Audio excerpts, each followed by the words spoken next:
오늘 함께 저희가 나눌 말씀 제목은 부르심의 증거라는 제목입니다. 저번 주에는 제가 부르심의 기원이라는 제목으로 말씀을 함께 나누었었고요.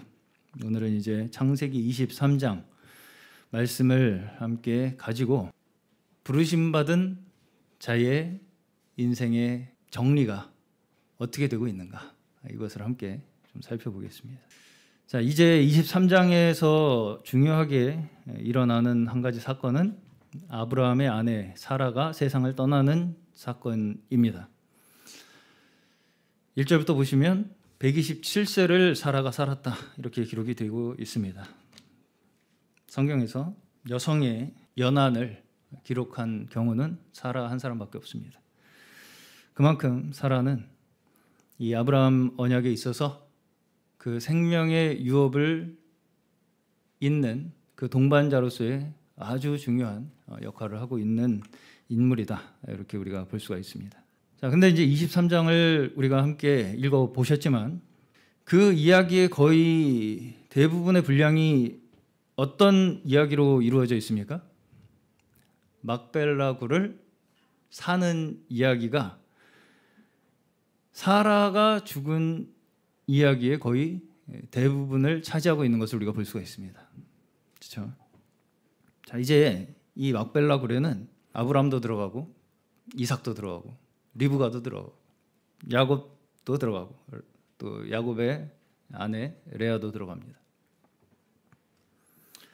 자, 말하자면 지금 하나님께서 아브라함을 불러내셔서 내가 지시한 땅으로 가라, 내가 그 땅을 너에게 허락하겠다라고 하신 그 약속이 어디에서부터 지금 이루어지는 것으로 우리가 볼 수 있냐면 아내 사라를 매장하기 위해서, 그렇죠? 아내 사라를 매장하기 위해서 막벨라 굴을 사는 것으로 그 약속이 성취되기 시작한 것을 우리가 볼 수가 있습니다.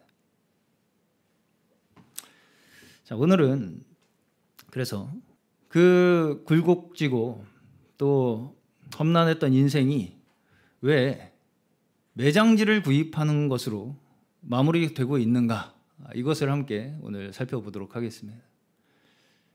본문을 보시면 하나님께서 약속하신 땅임에도 불구하고 하나님께서 어떻게 해서 주셨다, 하나님이 이렇게 해서 어떻게 허락하셨다 라는 것이 아니라 그냥 부동산 거래 내용으로 기록이 되어 있는 것을 볼 수가 있죠.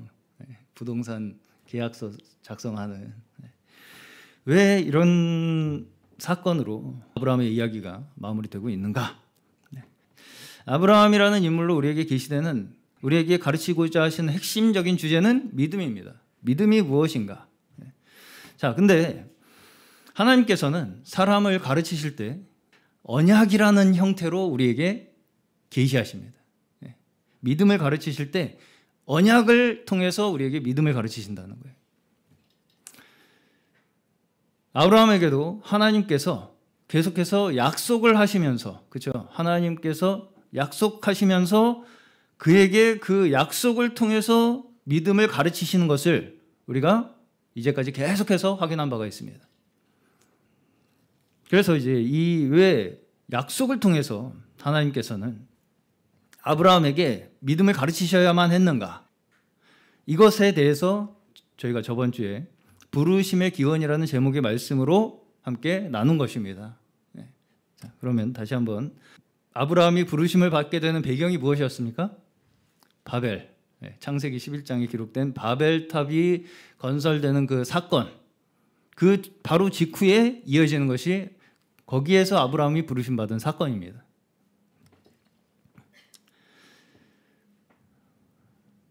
창세기 11장을 보시면 바벨을 건설하다가 하나님께서 그들의 언어를 혼잡게 하셔서 흩으시는 사건으로 그 아브라함이 부르심을 받게 되는 배경이 제시되고 있는 것입니다.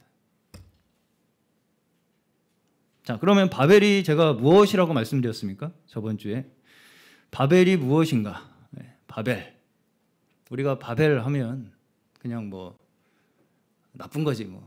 바벨은 나쁜 놈들 모여 있는데 뭐 이런 식으로 우리가 쉽게 생각할 수 있겠지만, 저번 주에 제가 설명드린 바에 의하면 아담과 하와의 범죄로 말미암아 인류에 뿌려진 그 죄의 씨가 무럭무럭 자라나서 많은 이제 사람들이 함께 모여서 그 죄의 씨의 꽃을 피우기 시작한 것이 바벨이다라고 말씀을 드린 바가 있어요.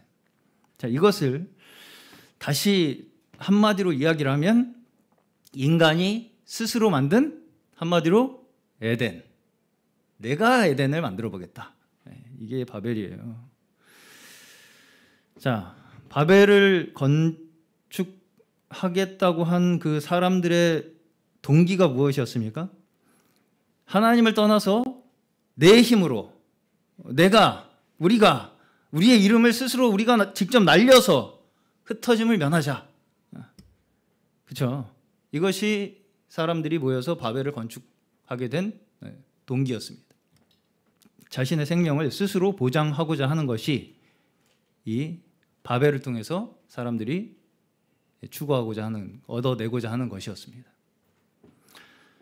우리가 흩어짐을, 우리의 이름을 날려서 흩어짐을 면함으로써 우리 스스로 우리의 생명을 지키고 보장하겠다라는 것이 이 바벨의 근원이라는 것입니다. 자, 그러나 그 결과는 파멸일 수밖에 없다는 것이 바로 하나님께서 그들의 언어를 혼잡하게 하셔서 그들을 흩으심으로써 경고하시는 것입니다.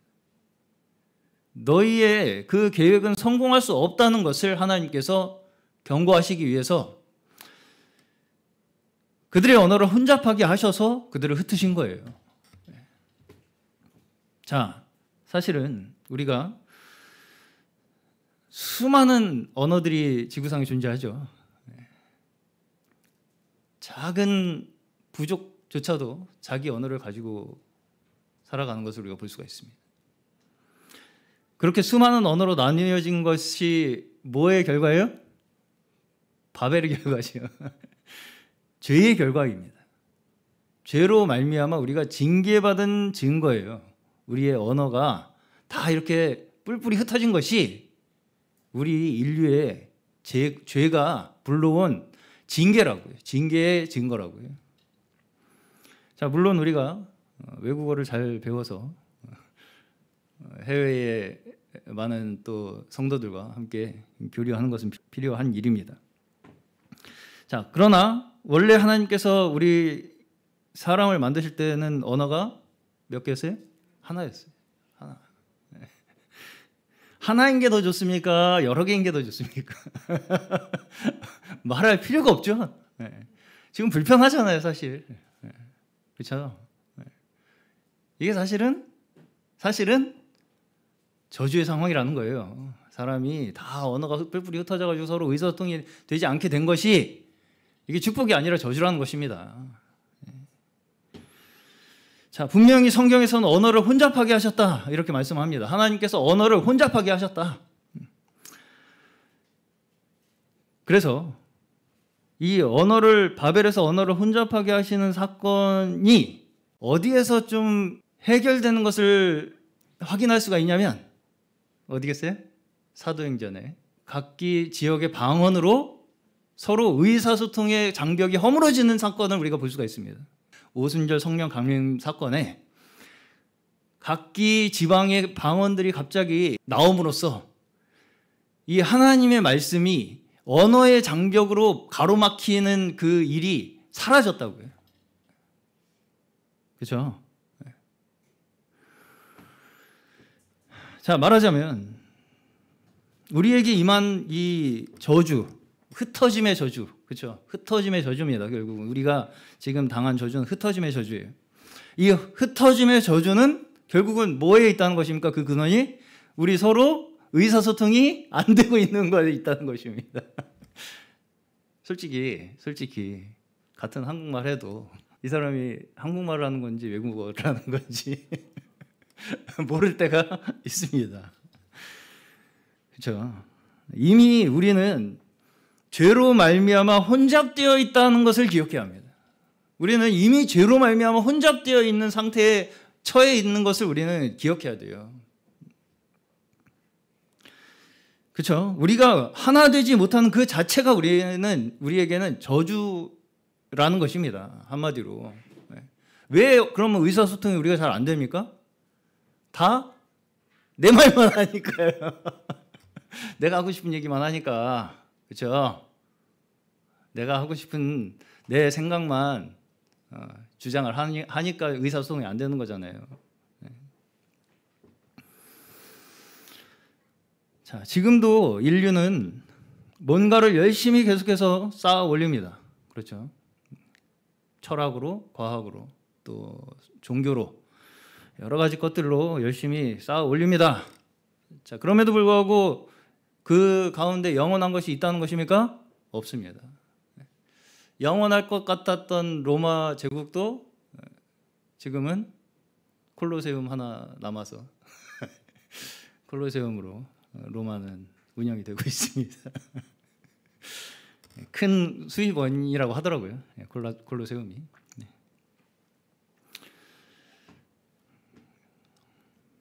그렇게 우리 인간의 손으로 쌓아 올리는 그 어떤 것도 영원한 것이 없다라는 것을 우리가 확인하고 있는 그 자체가 여전히 하나님께서 우리를 어떻게 하고 계시는 거예요? 흩고 계시는 거예요. 흩고 계셔. 그러면서 어떻게 하시는 거예요? 우리에게 경고하시는 거죠. 너희의 힘으로 자꾸 그렇게 뭐 쌓아 올리려고 하면 너희 결국은 어떻게 된다? 파멸과 멸망, 죽음밖에 너희에게 남지 않게 된다라는 것을 경고하시는 거예요. 자, 그러면 성령 하나님께서는 우리에게 하시는 역사가 뭐예요? 우리가 처한 그 혼잡된 그 저주 가운데에서 하나 되게 하실 수 있는 것이 무엇입니까? 하나님의 복음, 하나님의 진리의 말씀, 그 생명의 말씀만이 우리를 하나 되게 하시는 것입니다. 그렇기 때문에 그 성령 강림 사건에 성령이 그들에게 임했을 때 그 말을 누구도 알아듣지 못하는 사람이 없게 된 거예요. 왜? 그건 하나님께서 우리에게 직접 우리의 심령 가운데 하시는 생명의 말씀이기 때문에. 사람이 내 말을 하는 것이 아니라 하나님께서 우리에게 생명을 주시기 위해서 우리에게 직접 말씀하시는 하나님의 말씀이기 때문에 그 말씀은 어떤 누구에게도 언어의 장벽으로 가로막히지 않게 된 것입니다. 자, 여전히 우리가 언어의 장벽으로 몽골에 가시면 말은 잘 통하지 않고 웃기만 하게 될 수밖에 없는데 그럼에도 불구하고 어떻습니까? 우리 안에 계시는 성령 하나님으로 말미암아 말이 통하는 한국 사람보다 그렇죠? 말이 통하는 한국 사람보다 더 우리가 하나라는 것을 우리에게 계시하십니다. 그게 우리에게 하나님께서 하시는 생명의 계시예요. 네. 그렇죠? 자, 다시 정리하면 아브라함은 하나님을 떠나서 스스로의 힘으로 자기가 생명을 보존하려고 하는 그 인간의 죄악됨으로 말미암아서 결국은 우리 멸망할 수밖에 없는 운명에 처해 있었잖아요. 그 저주에 처한 인류 가운데에서 하나님께서 어떻게 하셨어요? 직접 아브라함에게 찾아가셨죠. 그것이 약속입니다. 하나님께서 우리의 힘으로 어떻게 빠져나올 수 없는 우리의 운명 속에 하나님께서 직접 그 인생 속에 찾아오셔서 말씀하신 것이 아브라함에게 하신 약속이에요.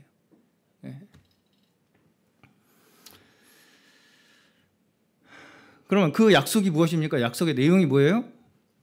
다시 하나님과 우리의 관계를 회복하셔서 우리에게 하나님의 그 영생의 축복을 허락하시겠다는 것입니다.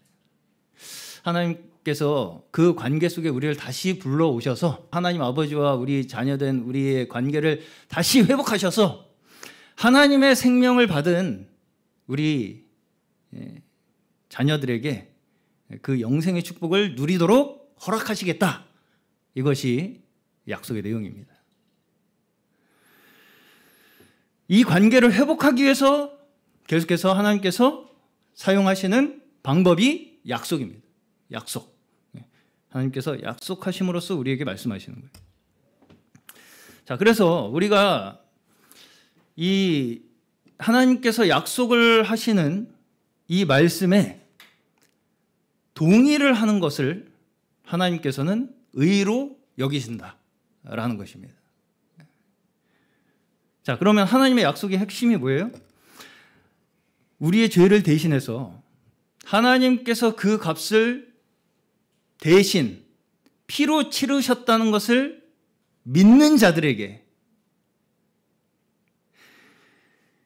사망을 생명으로 바꿔주신다는 약속입니다. 다시, 우리의 죄를 대신해서 그 값을 하나님께서 피로 치르셨다는 것을 믿는 자들에게 하나님께서 그들이 처해 있는 그 사망의 운명을 생명으로 바꿔주시겠다고 하는 것이 하나님의 약속의 내용이에요. 우리가 우리의 죄 때문에 누리지 못하게 된 그 생명의 축복을 우리에게 다시 회복시켜 주시기 위해서 뭐가 필요해요? 그래서 피가 필요하다는 거예요. 하나님께서 흘리시는 피가 흘려져야 우리에게 생명의 축복이 허락된다는 것입니다. 다시 말해서 이거를 조금 제가 쉽게 표현을 해보겠습니다. 하나님께서 피땀 흘려 노력해서 열심히 일하셔야 우리가 생명을 되찾을 수 있게 된다는 것입니다. 그렇죠? 하나님께서 우리를 위해서 피땀을 흘리셔서 열심히 한시도 쉬지 아니하시고 일을 하셔야 우리가 그 생명의 축복을 얻게 될 수 있다는 것입니다.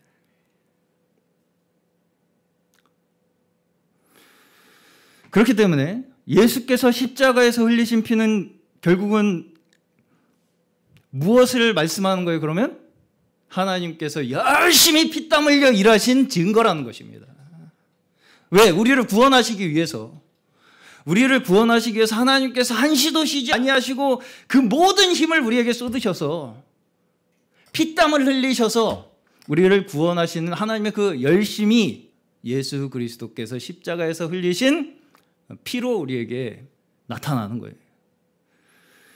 그렇기 때문에 예수의 피가 곧 약속의 증거가 되는 것입니다. 예수의 피가 약속의 증거가 되는 거예요. 그래서 그렇죠? 네. 하나님께서 우리를 향한 그 열심의 증거, 하나님께서 우리를 구원하시고자 하시는 그 하나님의 마음, 그 열심의 증거가 예수 그리스도의 피로 우리에게 증거되기 때문에 결국은 한마디로 얘기하면 하나님의 약속의 증거가 예수 그리스도의 피로 우리에게 증거되는 것입니다. 자, 그리고 사실상 성경의 모든 말씀들이 결국은 뭐예요? 그러면 구약과 신약을 통틀어서 단 한 말씀도 빠짐없이 하나님께서 우리에게 말씀하시고자 하는 것은 뭐냐면 하나님께서 얼마나 우리를 열심히 우리를 구원하시기 위해서 일하고 계신가를 기록하시는 것이 성경입니다. 성경의 구약부터 신약까지 모든 한 말씀도 빠짐없이 우리에게 말씀하시고자 하시는 것은 니들 잘못하면 죽어가 아니라 하나님께서 너희를 구원하시기 위해서 얼마나 피땀 흘려 일하고 노력하고 그렇게 한시도 쉬지 아니하시고 계신가에 대한 증거라고요. 그렇기 때문에 결국은 사실상 성경은 누구 한 사람을 위해서 기록된 말씀이에요? 예수 그리스도. 그렇죠? 네. 예수 그리스도를 증거하기 위한 설명이 결국은 이 성경 모든 말씀의 주제입니다. 내용이고요. 하나님께서 얼마나 우리를 구원하시기 위해서 열심히 피땀 흘려 노력하고 계시나 일하고 계신가, 이 모든 내용들이 결국은 누구 한 사람으로 완성돼요? 예수 그리스도. 네. 자, 하나님께서는 이것을 아브라함에게 어떻게 증거하시냐면 그의 인생의 과정 속에서 증거하십니다. 하나님께서 그의 인생에 직접 개입하시죠. 네. 뛰어들어 오시죠. 그걸 우리는 예수 그리스도를 뭐라고 표현을 합니까? 임마누엘. 우리와 함께 하시는 하나님.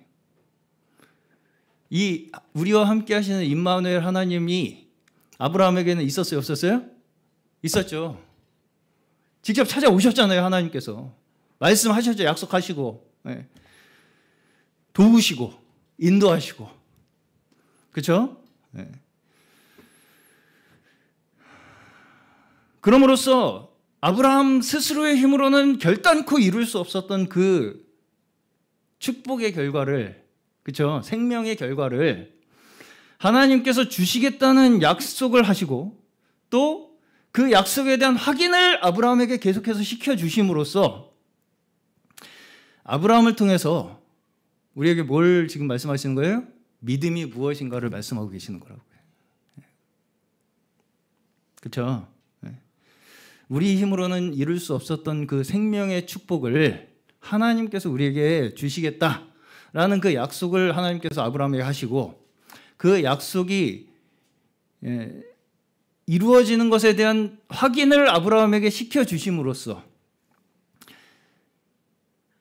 그 모든 과정 속에서 우리가 배우고 얻어나가는 믿음이 무엇인가를 알려주시기 위해서 하나님께서는 아브라함이라는 인물을 통해서 우리를 가르치고 계시는 것입니다. 자, 근데 이제 그 과정에서 우리가 겪는 어려움이 있습니다. 그것이 무엇이냐면 하나님께서 영생이라는 그 큰 선물을 우리에게 주시겠다고 약속을 하셨죠. 근데 그게 우리는 선뜻 잘 믿어진다, 안 믿어진다? 안 믿어진다. 왜? 하나님이 우리 눈에 안 보이기 때문에 우리는 하나님께서 그렇게 선뜻 생명의 축복을 허락하겠다라고 하시는 그 약속에 대해서 잘 믿어지지 않게 되는 것이 우리가 신앙생활을 하며 겪는 가장 큰 어려움입니다.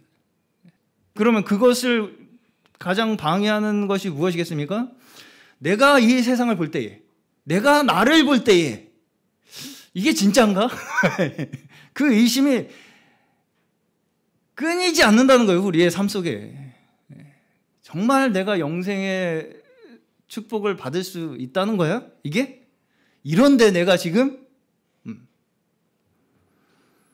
그 불안과 두려움이, 의심이 우리의 마음속에서 우리를 계속해서 괴롭힙니다. 그럼에도 불구하고 우리가 가지는 두려움과 의심을 해소하시기 위해서 하나님께서는 계속해서 어떻게 하세요? 우리를 설득하시기 위해서 약속에 대한 증거를 우리의 인생 속에 계속해서 제시하시는 거예요. 약속에 대한 증거를 우리의 인생 속에서 계속해서 제시하신다고요. 여러분은 약속의 증거를 확인하고 살고 계십니까? 그러면 그렇게 해서 얻은 믿음은 어떻게 우리가 확인할 수 있느냐? 이것이 이제 우리가 오늘 생각해 봐야 할 핵심적인 문제입니다. 우리에게 하나님께서 믿음을 주셨다고 얘기는 하는데, 그렇죠? 그 믿음을 어떻게 우리는 확인할 수 있느냐? 결론부터 말씀을 드리면 그 믿음에 의한 순종의 행위로 우리가 얻은 믿음을 확인하게 됩니다. 우리의 순종의 행위를 통해서 우리가 이미 얻은 믿음을 우리는 확인하게 돼요. 자, 우리는 이 순서를 잘 따져봐야 됩니다. 이 믿음이 어떤 믿음이에요? 하나님께서 우리를 위해서 피 흘려 일하심으로 말미암아 지금 우리가 누리고 있는 이 모든 것들이 우리가 누리고 있는 그 어떤 작은 것 하나라도 큰 것만이 아니고 작은 것 하나라도 예수 그리스도의 피가 아니면 우리에게 주어지지 않았음을 믿는 것이 우리의 믿음입니다. 내 호흡마저도 예수 그리스도께서 피로 맞바꾸셔서 우리에게 허락하신 것이라는 믿음이 하나님께서 우리에게 가르치시는 믿음이에요. 이거를 우리가 마음속에 깊이 간직하시기를 축원합니다. 예수 그리스도의 피로 이것도 맞바꾸셔서 나한테 허락하신 거예요. 이 꽃도 허락하셨어요. 마이크도 허락하시고 이 좋은 장소와 우리가 함께 할 수 있는 모든 시간들조차 하나님께서 예수 그리스도의 피로 우리에게 맞바꾸심으로써 우리에게 축복으로 허락하신 거예요. 그냥 대충 사는 거는 내가 살고 중요한 것만 예수님 피가 필요합니까?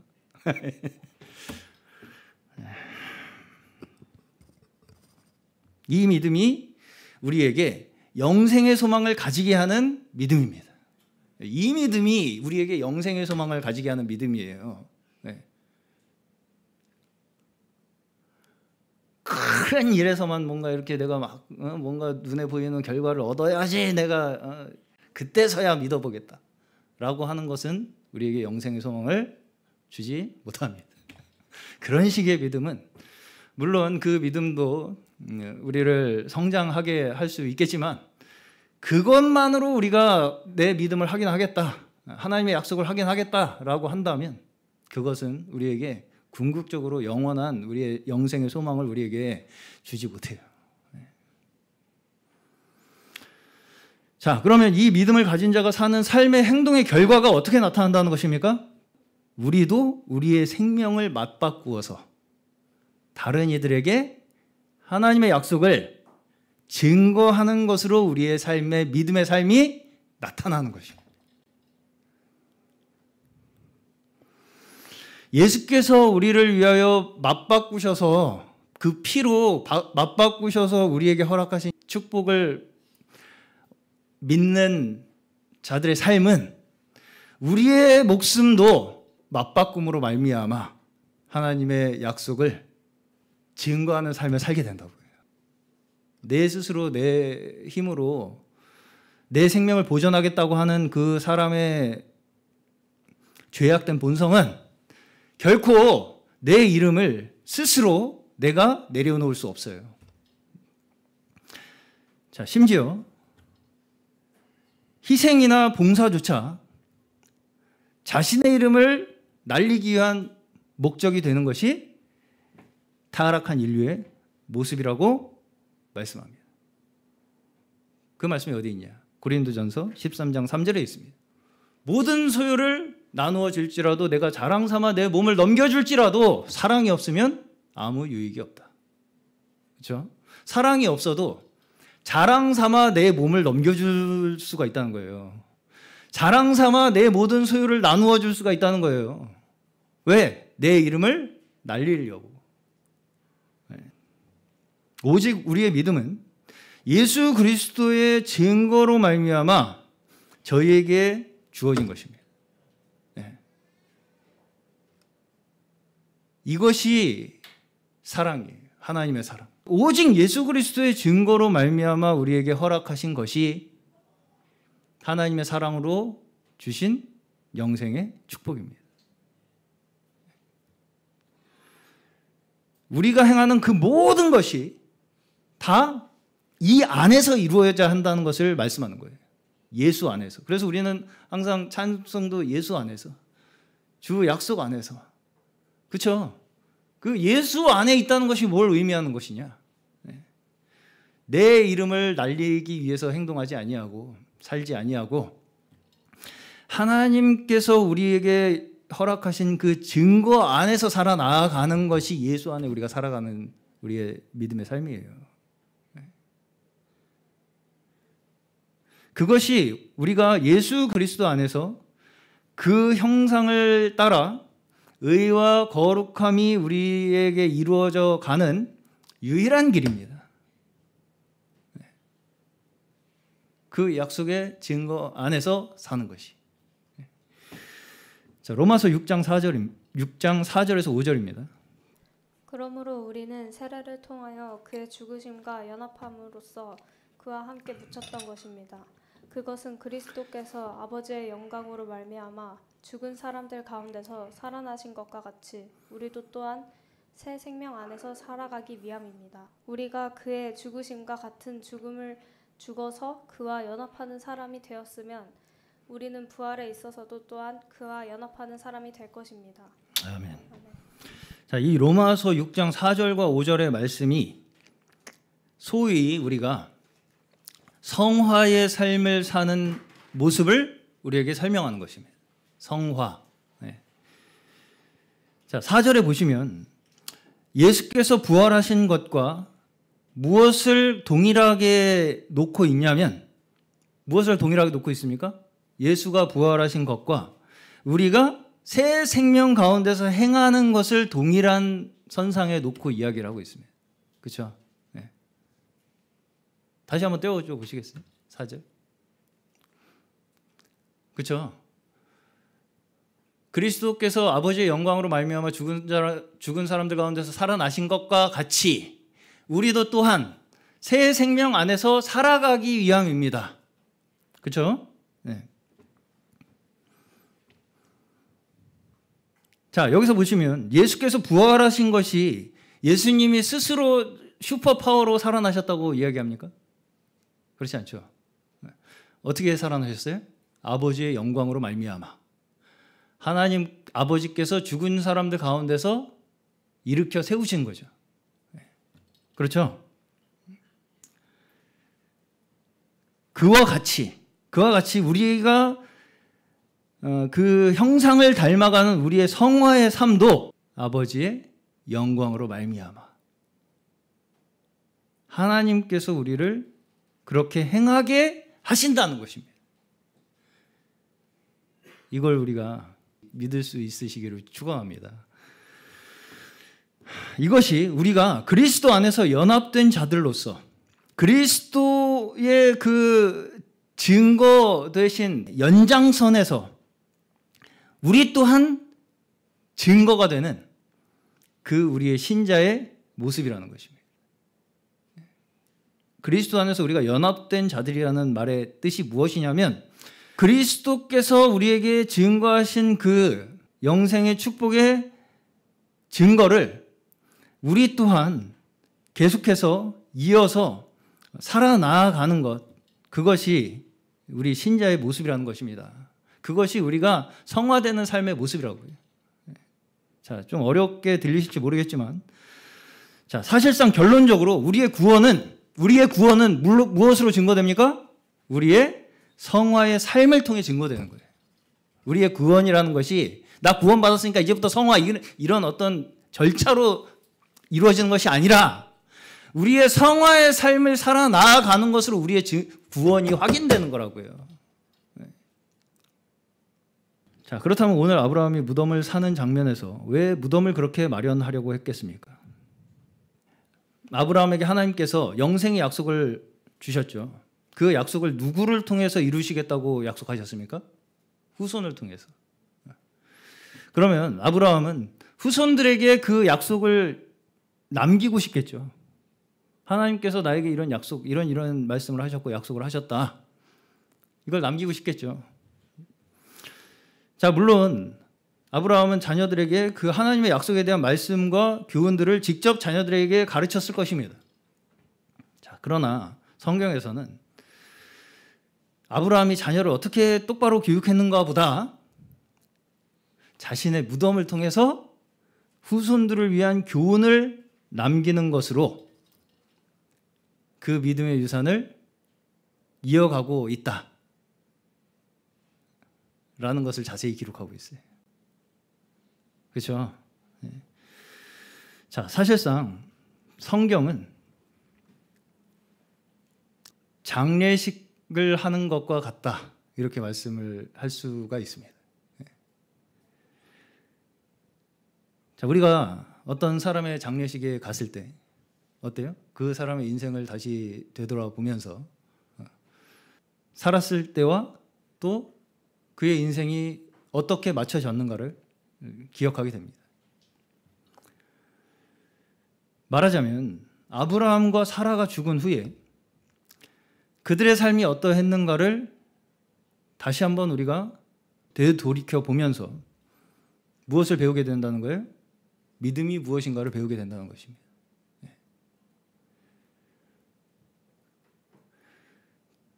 그의 인생에 어떻게 하나님께서 개입하시고 어떤 역사를 하나님께서 행하셨는가?